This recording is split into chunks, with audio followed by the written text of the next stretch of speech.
প্রকৃতি আল্লাহর সকল সৃষ্টির মধ্যে এক অন্যতম নেয়ামত বান্দার জন্য। প্রকৃতিকে আল্লাহ এত সুন্দর করে সাজিয়েছে, এত মায়া, এত ভালোবাসা দিয়ে রেখেছে যে প্রকৃতির টানে একবার তার কাছে যাবে, প্রকৃতিকে মন থেকে ভালোবাসবে, ফিল করা শিখবে। আমি শিওর সে প্রকৃতির প্রেমে পড়বেই। আমি তো পড়ে গেছি সে বহুদিন আগেই। এখন যতই কাছে যাচ্ছি, ভালোবাসা দিন দিন বেড়েই চলছে। ভালোবেসে যেতে চাই যত দিন বেঁচে আছি। সেদিনকার কথা মনে হলে আজও গা শিউরে ওঠে।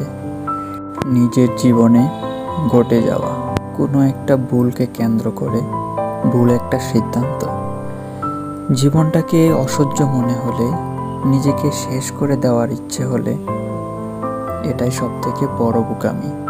নিজেকে ঠকানো ছাড়া আর কিছুই না। লোকে তো বলেই মানুষ মাত্রই ভুল, কেউ ভুলের ঊর্ধ্বে নয়। জীবন চলার পথে হাজারো ভুলের সম্মুখীন হই আমরা। সেখান থেকেই শিক্ষা নেওয়া বুদ্ধিমানের কাজ। আসলে জীবনটা একটা বৃষ্টির ফোঁটার মতো। যতক্ষণ আছে উপভোগ করুন, অনুভব করুন। বৃষ্টি পড়া থেমে গেলে যেমন বৃষ্টির ফিলিংস, ভালো লাগা কাজ করে না, জীবনটা ঠিক সেরকম। নিজেকে সময় দেওয়া শিখুন।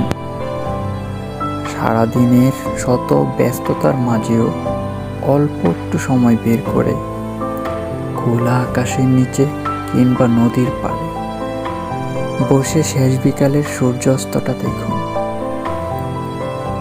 পাখিরা যখন চলে যায় তার নিজ গন্তব্যে, সে সময়টাই নিজেকে নিয়ে ভাবুন।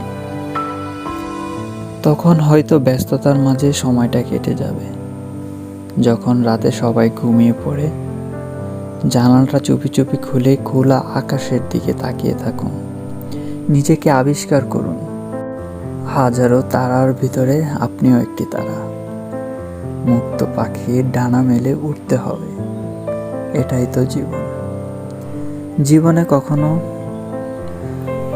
ভুল একটা সিদ্ধান্ত নেওয়ার আগে সুপে দিন নিজেকে প্রকৃতির মাঝে। হাজারো কষ্টের মাঝে নিজের জীবনটাকে উপভোগ করতে হবে। আমি তো এখন প্রচুর ঘুরি, ঘোরাঘুরি যেন একটা নেশা হয়ে দাঁড়িয়েছে। নিজেকে আবিষ্কার করি প্রকৃতির মাঝে, ছুটে বেড়াই, ছুটে চলবো যতদিন বেঁচে আছি। এভাবেই বাকি সময়টা কাটাতে চাই প্রকৃতির মাঝে।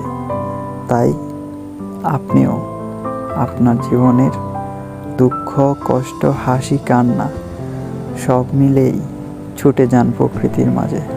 আবারও দেখা হবে কোনো এক প্রকৃতির মাঝে।